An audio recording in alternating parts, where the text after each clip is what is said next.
1个月听懂美国人。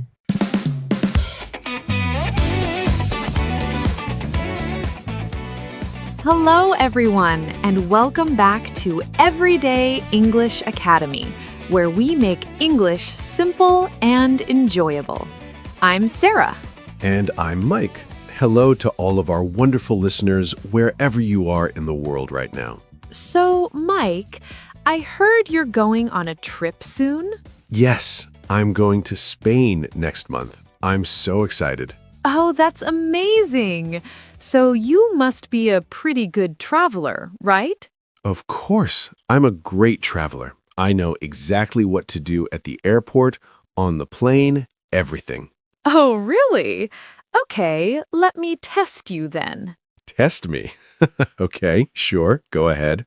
What's a boarding pass? Easy. It's the thing you need to get on the plane, like a ticket with your seat number. Okay, good. What does aisle seat mean? Aisle seat. That's, it's the seat next to the, Next to the... window? Wrong! Wait, no, I knew that. Sure you did.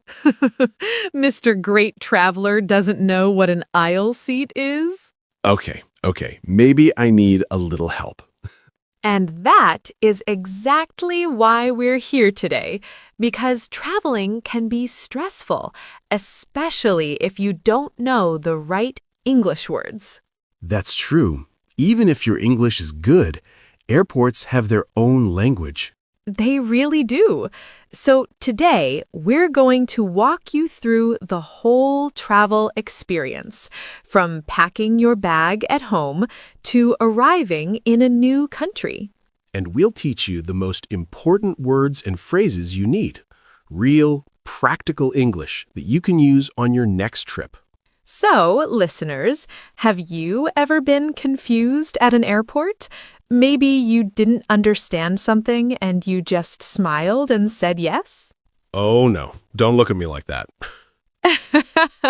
I'm not saying anything, but if that's happened to you, tell us in the comments. We want to hear your airport stories. Yes, and stay with us because we'll teach you one phrase later that can save you in almost any airport situation. But more about that later. Okay, let's start at the very beginning, before you even leave your house. The first step is packing. Oh, packing. I am terrible at packing. Really? Why? Because I always pack too much. I bring clothes for every possible situation. Rain, I have a jacket. Beach, I have shorts. Fancy dinner, I have a nice shirt. My suitcase is always full. That's called overpacking, when you pack more things than you actually need. Yes, I overpack every time. Do you? No, I'm actually the opposite. I pack very little, and then I arrive and think, why didn't I bring a warmer jacket? So you underpack. Exactly. But, okay, what do you need before a trip? The most important thing. Your passport. Without your passport, you're not going anywhere. Yes. A passport is the small book with your photo and personal information. You need it to travel to another country. And please check your passport before your trip. Make sure it's not expired. Expired means it's too old and not valid anymore. If your passport is expired, you can't fly, and that is a very bad day. The worst day. Okay, so you have your passport. What else? Your boarding pass, and this is what I asked you about before. Yes. A boarding pass is the document that lets you get on the plane. It has your name, your flight number, your seat number, and your gate number. See? You do know it. And today, most people have a digital boarding pass on their phone, but some people still print it on paper. I always have both, phone and paper, just in case. Smart. Okay, you also need your luggage. Your luggage is all of your bags together. Your big suitcase, your small bag, everything. And here's an important word, carry-on. Yes, a carry-on is the small bag you take with you on the plane. It goes in the compartment above your seat or under the seat in front of you. So you don't check it in. You carry it on the plane yourself. That's why it's called a carry-on. And your big suitcase, that one you check in. You give it to the airline at the airport and they put it under the plane. Which brings us to the airport. You arrive, and the first thing you need to do is check in. Right. To check in means to register for your flight. You show your passport, you give them your big suitcase, and they give you your boarding pass. You can do this at the check-in counter. That's the desk where airline staff help you. Or you can use a self-service machine. And this is where they ask you the famous question, Window seat or aisle seat? so now do you know the difference? Yes. A window seat is next to the window. You can look outside and see the clouds. And an aisle seat is next to the aisle, the walkway in the middle of the plane where people walk. The aisle, A-I-S-L-E. It looks weird, but you say it like aisle. The S is silent. Good point. The pronunciation is tricky. And listeners, which do you prefer, window or aisle? Tell us in the comments. I'm Team Window, by the way. And I'm Team Aisle. I like to stretch my legs. Okay, so you checked in, you have your boarding pass. Now, security. Security is the part most people find stressful. It can be, but it's not so bad if you know what to expect. At security, you need to put your bags on a machine, like a big scanner. They check what's inside. And you usually need to take out your laptop, your liquids, and sometimes take off your belt and shoes. Liquids are things like water, shampoo, perfume, anything that is a liquid. And they have to be in small bottles, usually 100 milliliters or less. After security, you need to find your gate. And a gate is not a door to your house. No. At the airport, a gate is the area where you wait for your flight and then board the plane. To board means to get on the plane.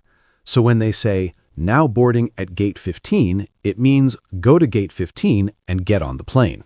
Your gate number is on your boarding pass, and there are screens everywhere in the airport that show the gate information.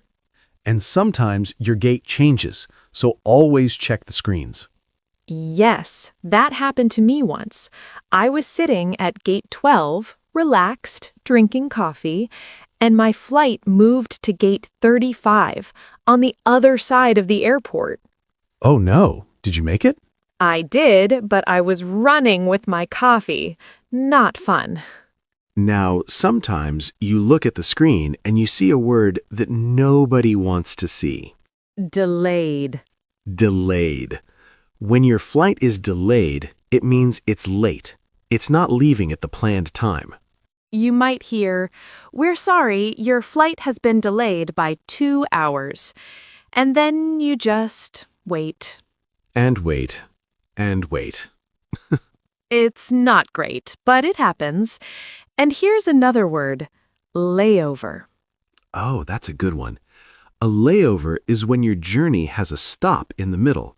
So, for example, you fly from Tokyo to London, but you stop in Dubai for 3 hours. Those 3 hours in Dubai, that's your layover.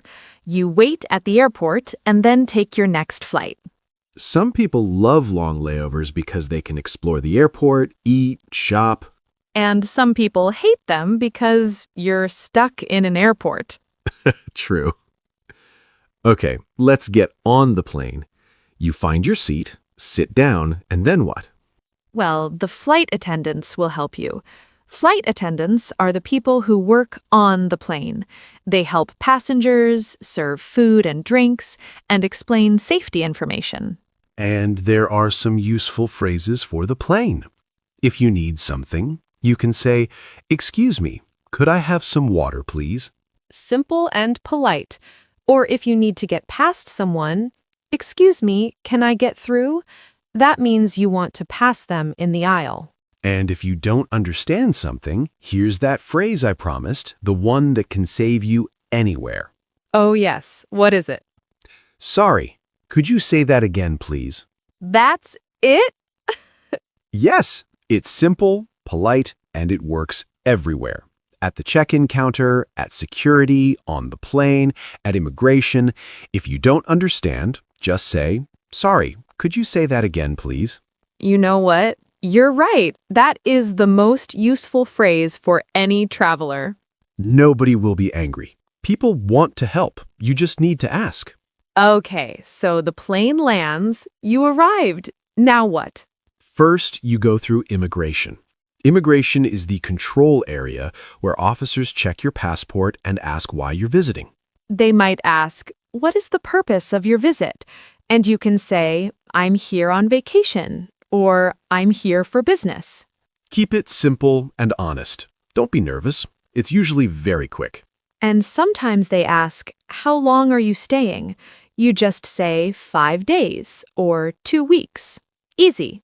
After immigration, you go to baggage claim. That's the area where you pick up your big suitcase from the moving belt.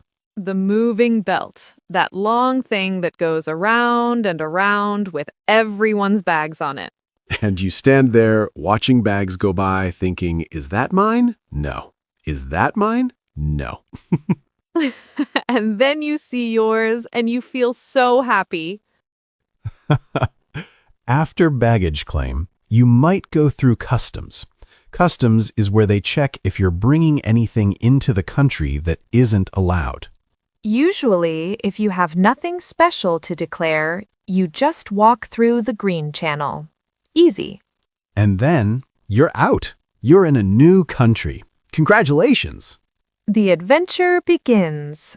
Now you just need to figure out how to get to your hotel, taxi, bus, or train. But that's a story for another episode. Maybe. Okay, let's do a quick review. We learned so many useful words today. We did. Boarding pass, your ticket to get on the plane. Check-in, to register for your flight. Carry-on, your small bag for the plane. Gate, where you wait and board. Delayed, when your flight is late. Layover, a stop between flights. Baggage claim, where you pick up your suitcase. Window seat and aisle seat, seats by the window or by the walkway. Immigration and customs, the controls when you enter a country. And the best phrase, "Sorry, could you say that again, please?" Use it everywhere. It's your travel superpower. All right, everyone, we want to hear from you. What's your best or funniest travel story? Write it in the comments in English. Even 1 or 2 sentences is great practice. Like, "I missed my flight once because I was at the wrong gate." Things like that. And if you enjoyed this episode, please subscribe to Everyday English Academy and give us a like. It really helps us. Share this with someone who is planning a trip soon. This episode could really help them. Thank you so much for spending time with us today. Now you're ready to travel with confidence. Keep practicing, keep learning, and remember, traveling is the best way to practice your English in real life. Stay safe, stay adventurous, and we'll see you in the next episode. Bye, everyone. Goodbye, and don't forget your passport. Perfect ending. Bye.